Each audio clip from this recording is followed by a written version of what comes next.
next chapter from second paper of fishery, and that is aquarium maintenance. Aquarium maintenance. Now what is mean by aquarium? देखिए इस तरह से कुछ aquarium रहेगा like this.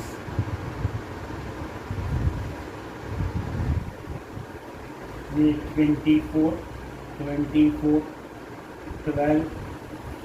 12, ये 12, ये 12, ये 12, ये भी 24. तो aquarium it is a glass container.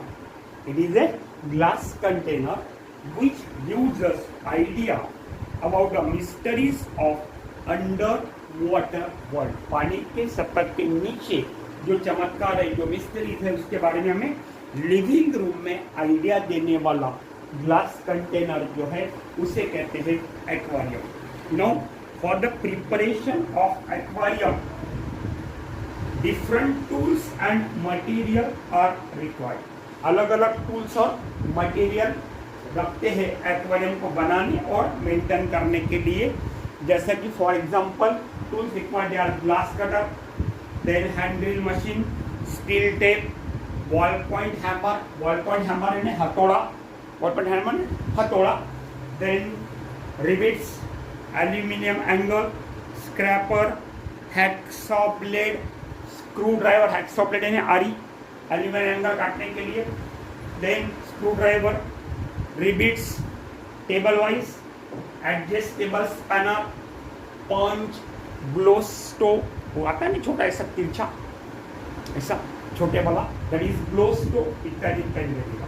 और मटेरियल जो लगेगा एक्वेरियम बनाने के लिए वो लगेगा glass, then aluminium angles, then aquarium cement, then T joint, square joint, then heater, then water filter, feeding cup, aerator, thermometer and so on.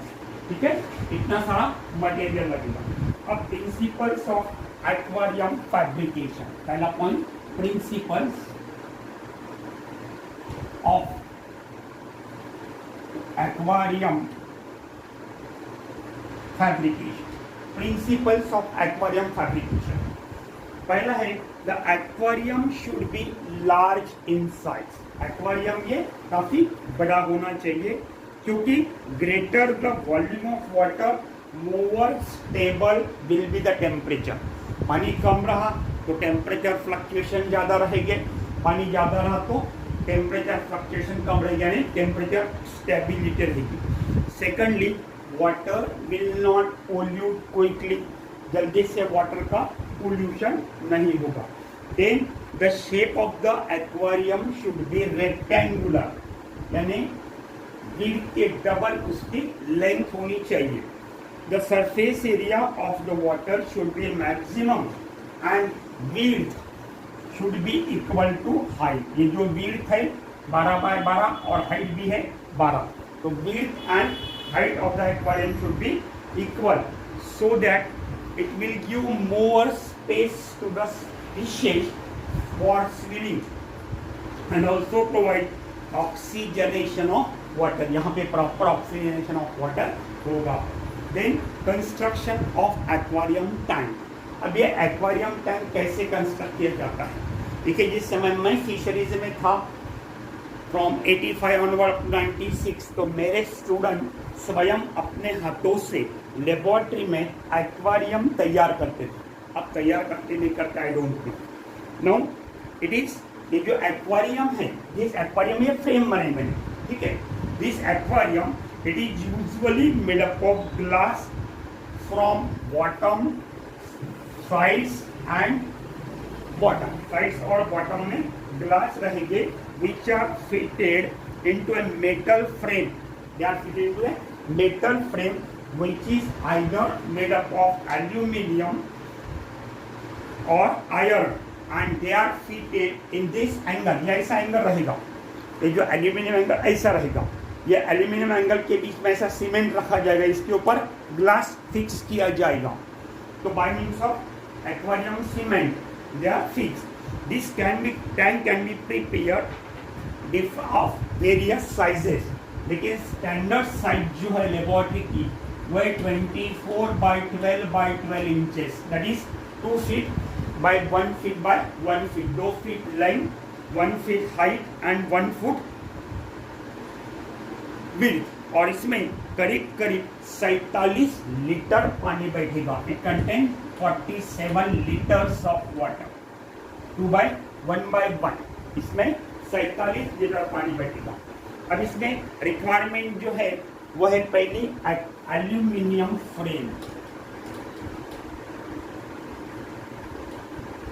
Aluminium frame ना, aluminium frame जो यहाँ चाहिए वो अनडिस्ट्रॉयबल और 1/8 इंच थिक 17 फीट लंबी aluminium frame चाहिए। अनडिस्ट्रॉयबल यानी जो टूटी फूटी नहीं है, टेढ़ी टाढ़ी नहीं है, बिल्कुल स्ट्रेट है, ऐसी एल्यूमिनियम फ्रेम एंगल जिसकी थिकनेस 1/8 इंच है और 17 फीट ये लंबी है, ऐसी हमें एल्यूमिनियम फ्रेम लगेगी एक। ये एल्यूमिनियम फ्रेम से 4 पीसेस, 1 2 3 और 4 pieces of 24 inches are cut with help of hacksaw blade. Hacksaw यानी आरी से ये 2 3 और ये 4 ऐसे 2-2 फुट के 4 टुकड़े काटे जाएंगे, यानी 8 फुट इसमें चला जाएगा। अब आपके पास में 9 फीट बढ़ा है, 8 फीट चला जाएगा 4 टुकड़ों में। उसके बाद में 12-12 इंच के 8 टुकड़े, 1 2 3 4 5 6 7 8 ऐसे 8 टुकड़े 12-12 इंच यानी 1-1 फुट के उससे तोड़ना है, ठीक है। देन इनके जो कॉर्नर्स होंगे काटने के बाद में कॉर्नर्स को फाइल से स्मूथ किया जाना चाहिए ताकि वो हाथों में न चुभे। फाइल यानी कानस, फाइल से स्मूथ करने के बाद फिर इनको एक के ऊपर एक बराबर फिक्स रख के इनमें छेद गिराया जाएगा। ड्रिल मशीन जो आती है उसके माध्यम से छेद गिराई जाएगी। और अगर जरूरी है तो पंच से उस छेद को थोड़ा बड़ा किया जाएगा ताकि उसमें रिबिट जा सके। उसमें रिबिट डाल के उसे बॉल पॉइंट हैमर में हथौड़े से ठोक के उस रिबिट को फिक्स करना है। एंगल को काटते समय आपको टेबल वाइज में एंगल पकड़ के रखना है ताकि आड़ा टेढ़ा न कटे। पेंसिल से उसके ऊपर निशानियां बनाना है, बाद में काटना है टेबल वाइज में पकड़ के, ठीक है। बाद में कॉर्नर्स स्मूथ करना है फाइल से। उसके बाद उसमें एक पर एक रखकर ऐसा, अब ये एक एंगल हो गया, ये दूसरा एंगल, या ऐसा एक पर एक रख के फिर ऐसे छेद गिरेगी इसमें भी और नीचे के एंगल में भी। ये छेद गिरने के बाद में इसमें रिपीट डाला जाएगा। अगर रिपीट जाता नहीं तो पंच से उसको थोड़ा बड़ा किया जाएगा, रिपीट डाल के नीचे से उसको रिपीट किया जाएगा बाय बॉल पॉइंट हैमर। इस तरह से ये पूरी तरह से फ्रेम तैयार हो जाएगी, ठीक है। ये फ्रेम तैयार होने के बाद अब इस फ्रेम के अंदर हमें फिक्स करना है ग्लास। ये फ्रेम तैयार हो गई 24 बाय 12 बाय 12 की। अब इसमें ग्लास फिट करना है, तो ग्लास जो लगेंगे हमें वो अलग अलग साइज के लगेंगे। ग्लास जो लगेंगे वो अलग अलग साइज के रखेंगे, क्योंकि ग्लास जो है, देखो इसका जो डायमेंशन है 24 बाय 12 वो बाहर से है, अंदर से नहीं है।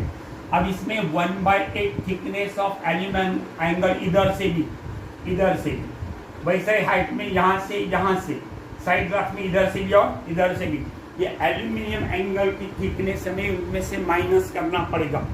साथ में ही जहाँ जरूरी है वहाँ अलग अलग ग्लासेस की जो थिकनेस है वो भी हमें यहाँ माइनस करना पड़ेगा। इसलिए यहाँ पर जो ग्लास की थिकनेस लगेगी वो ग्लास की थिकनेस अलग अलग साइज की लगेगी। अब सबसे पहले जो ग्लास फिट होगा वो होगा बॉटम ग्लास। सबसे पहले बॉटम ग्लास फिट होगा, तो बॉटम ग्लास की जो साइज रहेगी that will be 24 minus 1/8 plus 1/8 by 12 minus 1/8 plus 1/8 that is equal to 23.75 by 11.50। ये बॉटम ग्लास की साइज, बॉटम ग्लास ये 24 इंच लंबा है, इसमें से माइनस क्या करना है, ये 1.8 इंच इसकी थिकनेस और इधर की 1.8 थिकनेस, ये 12 है, 12 तो इसकी 1.8 थिकनेस और इसकी 1.8 थिकनेस। इस तरह से बॉटम ग्लास का एक्यूरेट मेजरमेंट करके उसको लिया जाएगा। ये ना तो कम होना चाहिए ना ज्यादा होना चाहिए, ठीक है। देन जो साइड ग्लासेस है, साइड ग्लासेस यानी सामने का और पीछे का साइड ग्लासेस भी 12x12 two side glasses, sorry back glasses और फ्रंट ग्लासेस, साइड ग्लासेस बाद में लिखें, back and front glass, back and front glass जो है ये भी 24x24 करेंगे। बॉटम 24 था, साइड और बॉटम जो है साइड और बैक जो ग्लास है वहां पर भी जो लेंथ है वो 24 है बाहर से और अंदर से 12 है। अब ये याद रहे कि ये जो ग्लास रहेगा ये ग्लास बॉटम ग्लास के ऊपर रहेगा, तो that will be 24 minus 1/8 plus 1/8 and 12 minus 1/8 plus 1/8 plus 1/4, that is 23.75 by 11.75, 11.50 है, 1/8 by 1/4, ये सॉरी ये 75 रहेगा and this will be 11.50, 1/8 plus 1/, that is 1/4, 1/4 12 minus 1/4 11.25। अब यहाँ पे 24, ये 24, ठीक है, साइड एंगल, तो 24 में ये 1/8 और ये 1/8 माइनस होगा, ठीक है। अब जो 12 है ये 12, तो 12 में 1/8 प्लस 1/8 इसकी और इसकी थिकनेस प्लस पहले बॉटम ग्लास हमने फिट किया, तो बॉटम ग्लास की जो थिकनेस है वो है 1/4 इंच थिक ग्लास, तो 1/4 क्योंकि बॉटम ग्लास के ऊपर ये रखा जाएगा, ठीक है, इसलिए ये माइनस होगी। अब साइड ग्लासेज जो है उसमें से इसकी थिकनेस प्लस बॉटम ग्लास की थिकनेस और साइड ग्लास की थिकनेस माइनस करना पड़ेगा। तो साइड ग्लासेस में 12 minus 1/8 plus 1/8 plus 1/4 plus 1/4 by 12 minus 1/8 plus 1/8 plus 1/4, that is equal to 11.25 by 11.5।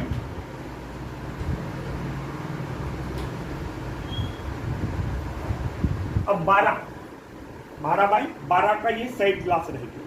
अब ये 12x12 के जो साइड ग्लास रहेंगे, तो ये देखो ये जो साइड है ये साइड ऐसी ग्लास की ऐसी साइड, इसमें से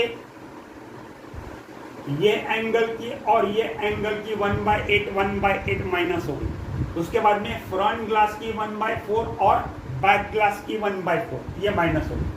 और 12 जो है वो है हाइट, तो हाइट में से 1/8 इस एंगल की, 1/8 इस एंगल की, और बॉटम के ऊपर जो ग्लास है वो बॉटम ग्लास की 1/4, और इस तरह से तीनों ग्लासेस अलग अलग साइज के रहेंगे। ओके, देन चलो ग्लास कटिंग हो गया। देन एक्वेरियम सीमेंट, तीसरा पॉइंट है aquarium cement. Aquarium cement. Now, so far as the aquarium cement is concerned, near about 3 kilograms of any good quality aquarium cement, that is coal tar, म्हणजे डांबर, it will serve the purpose, but it should be of correct workable consistency. उसमें चिकनावा होना चाहिए, उसने glass को पकड़ के रखना चाहिए। Then glazing, next is glazing or assembly। Glazing और असेंबली। नाउ ग्लेजिंग या असेंबली, अब इसमें क्या करते हैं कि फ्रेम का जो इनर, पहले तो जो सीमेंट है, ये सीमेंट को हीटर पे, इसमें गैस की हीटर पर रख के, गैस पर रख के उसको उबाला जाता है, लिक्विड में उसको कन्वर्ट किया जाता है। बाद में ये लिक्विड ग्लास की जो इनर एंगल है उस पे डाला जाएगा चारों तरफ से। ये चारों तरफ से डालने के बाद में जो ग्लास होगा, पहले बॉटम ग्लास फिट होगा, बाद में साइड, बाद में फ्रंट बैक, बाद में साइड के। तो ये जो एल्यूमिनियम एंगल है, ऐसा एल्यूमिनियम एंगल में नीचे ऐसा वो सीमेंट, पतला सीमेंट करके उबाल के उसको पतला सीमेंट को डाला जाएगा। उसके बाद में एक साइड में ऐसा ग्लास रखा जाएगा और फिर धीरे धीरे उसे गिरने दिया जाएगा और बाद में इसको प्रेस किया जाएगा। प्रेस करने के बाद में जो सीमेंट बाहर निकलेगा, ऊज out after pressing the glass, वो स्काल्प से निकाल लेने का, चाकू से उसको रिमूव करना है। इस तरह से आपको ग्लास फिट करना है। You got it? तो ये ग्लास फिट करते समय आपको क्या करना है कि टेबल के ऊपर एक न्यूज़पेपर रखना है, नीचे उसके ऊपर फ्रेम रखना है। फ्रेम रखने के बाद में पहले बॉटम ग्लास फिट होगा, एंगल में सीमेंट डाल के ग्लास फिट हो गया, उसे सूखने के लिए थोड़ा समय देना पड़ेगा। फिर फ्रंट बैक ग्लास वैसे टेबल के ऊपर उल्टा रख के, अब पहले अपने बॉटम, ये फ्रेम थी तो बॉटम ग्लास फिट किया, अब ये एक्वेरियम ऊपर है, ठीक है, ओपनिंग ऊपर है, अब ये ओपनिंग नीचे आएगा। पहले फ्रंट बैक, ये ओपनिंग आपके सामने आएगा ताकि फ्रंट साइड नीचे आएगी पेपर के ऊपर। फिर उसमें सीमेंट डालना है, ग्लास फिट करना है, फिर यह एक्वेरियम को घुमाना है, ये आ गई बॉटम, फिर पीछे, फिर नीचे का ग्लास, फिर ऊपर नीचे का ग्लास यानी साइड का, और फिर ये साइड का। इस तरह से अलग अलग ग्लासेस आपको फिट करना है। और जब भी आप फिक्स करेंगे उसके बाद बाहर जो सीमेंट निकला है वो रिमूव करना है स्कार्फ से। उसके बाद हर दो ग्लास के बीच में जो आपने फ्रेम के अंदर फिट किए हैं ग्लासेस, ऐसे ये बॉटम ग्लास, ये side front glass, sorry side back glass, ये फ्रंट ग्लास, ये साइड ग्लास, ये साइड ग्लास, तो ग्लास के बीच में जो कॉर्नर्स है, ये कॉर्नर में भी आपको पुटी यानी पिघला हुआ, उबाला पिघला हुआ aquarium cement, that is called as putty, वो आपको उसमें डालनी है ताकि लीकेज न हो। और इस तरह से ग्लास फिट करने के बाद उसे 24 घंटे तक अनडिस्टर्ब रखना है ताकि वो पुटी यानी एक्वेरियम सीमेंट पूरी तरह से सूख जाएगा और ग्लास भी उसमें फिक्स बैठेगी, ग्लास निकलेगी नहीं। उसके बाद में चेकिंग। हम अपने एक्वेरियम तो बना लिया, अब एक्वेरियम बनाने के बाद में इसको चेक करना जरूरी है कि उसमें कोई लीकेज है क्या। तो लीकेज के लिए क्या करना चाहिए आपने कि fill the tank 1/4 with water. पहले उसे 1/4 तक भरना है वाटर से, चेक करना है क्या उसमें कोई लीकेज है क्या। अगर लीकेज नहीं है तो उसे फिर आधे तक भरना है, आधा एक्वेरियम भरना है, फिर उसको स्टेबल रखना है थोड़ी देर के लिए। चेक करना है कि अगर वहाँ पे लीकेज है क्या। अगर if there is still no leakage then it may be filled up to 3/4, उसके टोटल वॉल्यूम के 3/4 तक उसे पानी भरना है और उसे allow to stand for 24 hours at any stage, 1/4 stage में, 1/2 स्टेज में, 3/4 स्टेज में, कोई किसी भी स्टेज में अगर आपको लीकेज मिलता है, लीकेज दिखता है तो point of leakage should be mark, उसे मार्क करो, पानी पूरी तरह से निकाल लो। पानी निकालने के बाद में allow it to dry for some time, फिर फॉर 24 आवर्स। पूरा ड्राई होने के बाद में वो लीकेज पॉइंट पर more putty that is liquid aquarium cement is place, it is put so that leakage will be totally recovered. ठीक है, then setting up of an aquarium. यहाँ एक्वेरियम आपका तैयार हो चुका है। अब ये जो एक्वेरियम है इसे आपको सेट करना है, तो setting up of aquarium.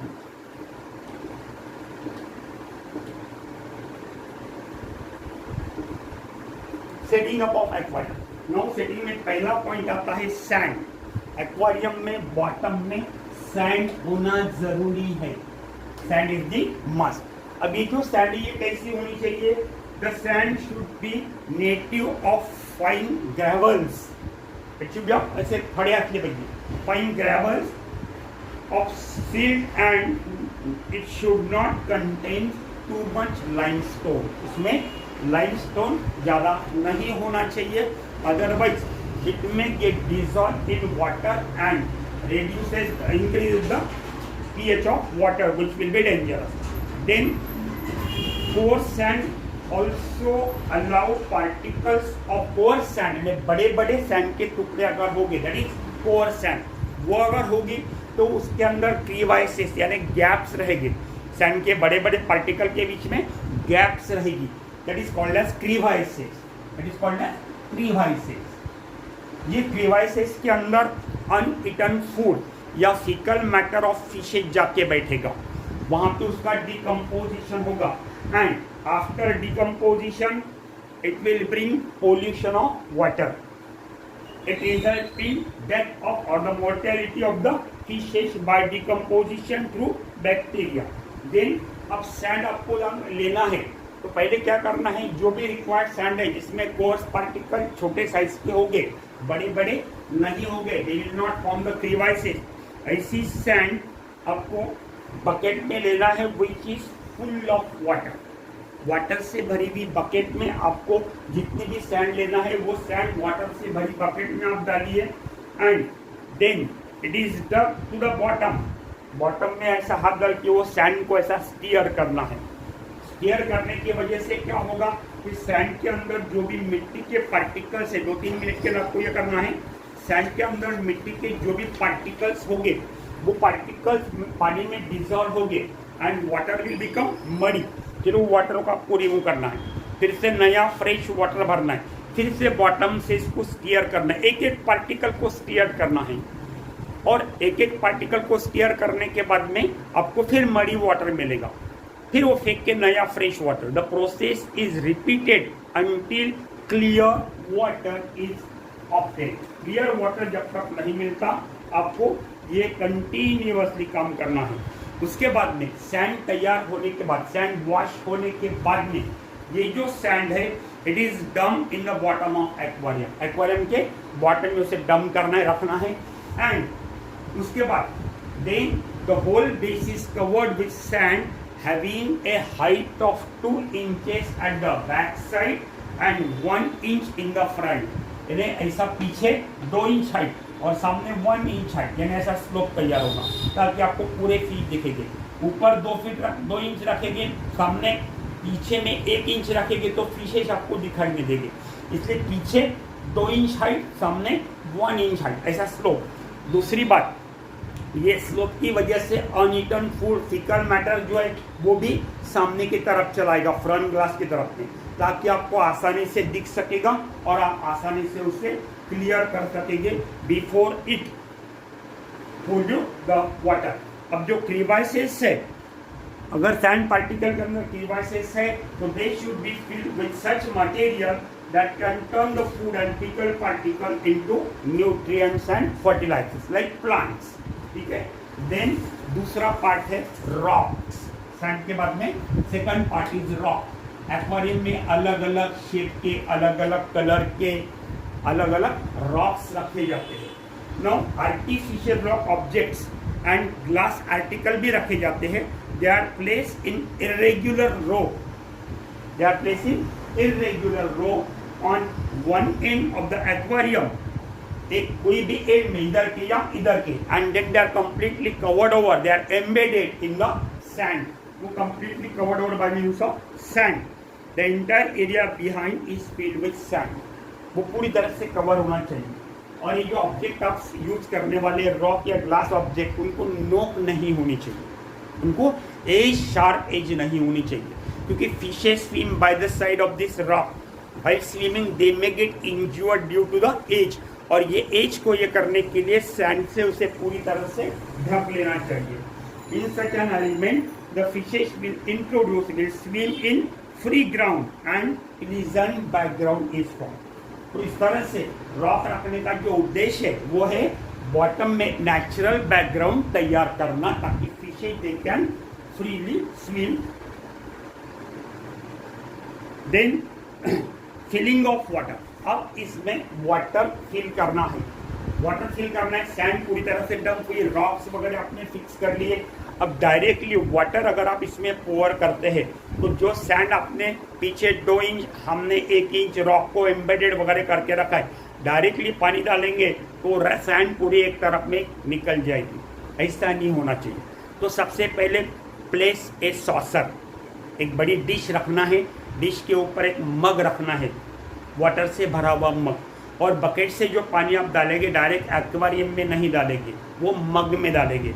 Mug overflow के पानी सॉसर में आएगा, डिश में, और वो सॉसर से पानी जाएगा आराम से एक्वेरियम में, ताकि आपने जो सैंड अच्छी तरह से सेटल करके रखी है वो डिस्टर्ब नहीं होगी।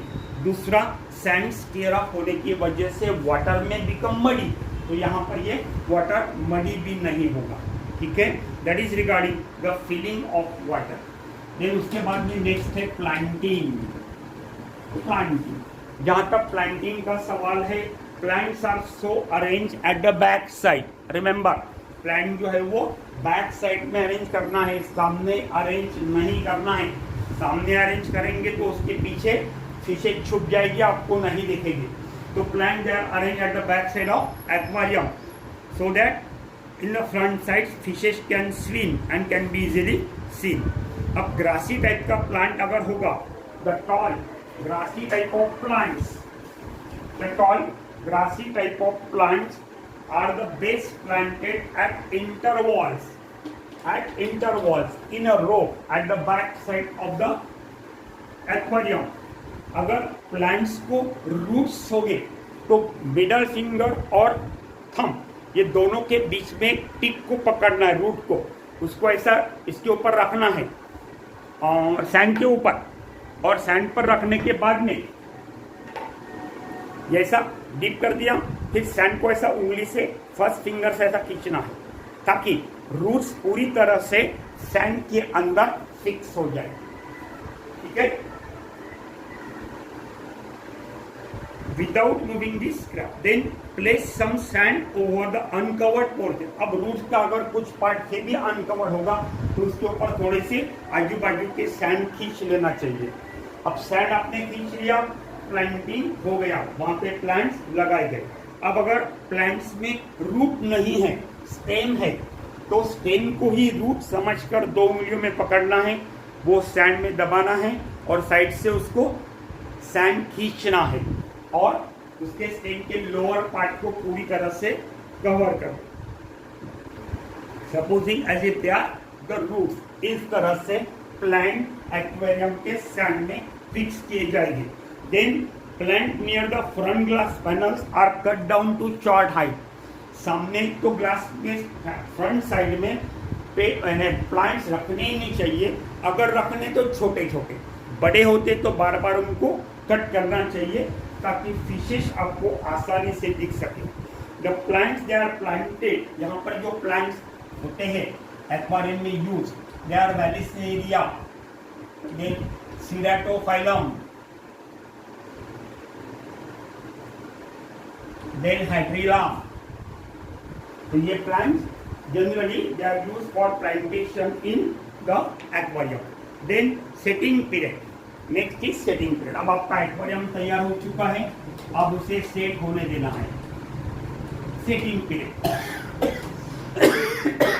now so far as the setting period is concerned, once the plantation is completed, the aquarium is then filled with water up to 2/3 level। जो मेथड मैंने बताई थी वो मेथड को यूज करके प्लांटेशन के बाद में 2/3 तक के उसमें वाटर भर के रखना है before stocking the fishes, and they are allowed for setting period, उसे वहाँ सेट होने देना है, कुछ में एक्सटेंड अप टू 8 दिन, कम से कम 1 हफ्ते तक उसे अच्छी तरह से सेट होना देना है ताकि प्लांट जो लगाए हैं, new plants, they get anchored by their roots and also give time for the particles to settle to the bottom in the water. Water में जो particles है, suspended particle, they will also settle to the bottom और roots भी plant के fix हो जाएंगे। That is regarding the setting of aquarium.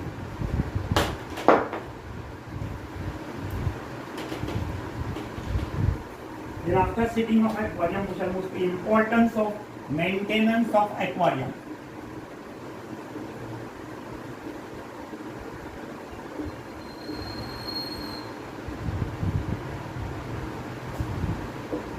Importance of maintenance of aquarium. Now पहले good water. Good water सबसे इंपॉर्टेंट मेंटेनेंस में पहला point है वाटर, क्योंकि वाटर किसी और भी जिंदा रह नहीं सकते.